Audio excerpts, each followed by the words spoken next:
Welcome back to another edition of Fantasy Insider Weekend Picks. This week we have short slates, of course, in both sports, with AFL buys hitting for the first time and Origin making a reappearance on the schedule next week.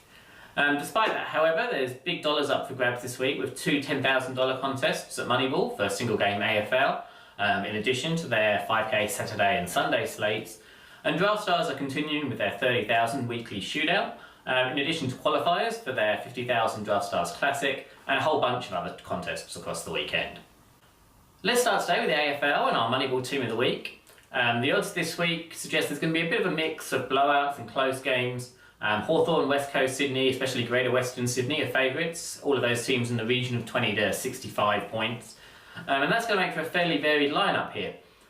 We've taken the cheap Sydney forward in James Rose off the back of two very good performances. And alongside him we've gone with Valentine from Fremantle in what seems like it might be a low-cost, high-upside front two. At ruck then we've taken the solid option. We've gone here with Todd Goldstein. While the midfield, we're going really to take advantage of that Greater Western Sydney game with Dylan Shield and Jacob Hopper there.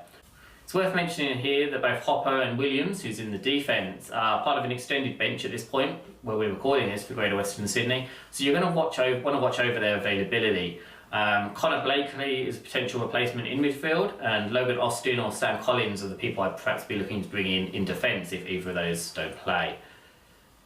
We've gone with Tom Rockcliffe here in the midfield, who's continued to impress recently, and I still think Cade Stewart is an underpriced option, and we've gone with him, of course, from Hawthorn to round out the midfield. Final spot in the defence, we've gone big, we've spent on Heath Shaw. I think he's going to see enough of the ball in that Greater Western Sydney game, and of course he always has the potential to put in a massive score. Over to Draft Stars then, and our team there looks very different, highlighting I think the discrepancies in salaries across the sites as the season's been going on. Here we're going to take some chances up front with Jake Need of Port, a cheap option, and we've gone for the Lions Mitch Robinson, hoping that he's going to perform well even if the team doesn't. The GWS theme continues in midfield with both Shield and Green, while Rockcliffe makes the cut again in this lineup. Although here we've gone with Freo's Connor Blakely as a mid-tier option with some good upside to round out the midfield. In defence, Tanner Smith and Tom Cutler should both see enough of the ball to score well, while Mark Jamar for Essendon at ruck, he's probably more hope than expectation, but he's cheap and he's got some potential. Switching codes then, and just the 4 NRL games this week, and there's no really massive favourites to talk about. The biggest being the Warriors, who are 8-point favourites over Sydney. Let's start then with Draft Stars, where we're hoping that the T brothers can get it done for both Manly and us. Vele is a cheap warrior with some good upside, and we include him here in the forwards. While Ryan James and Parsley are both solid scoring options that we expect to continue scoring well in the second row. At winger, we've gone with Cameron Munster joining Tom Trbojevic off a solid game last week, while Jamie Lyon and Lewis Brown at centre, along with Parcell at hooker, fill out what is really a heavily Manly-based side. And this makes this lineup probably good for tournaments, assuming you think Manly are going to do well.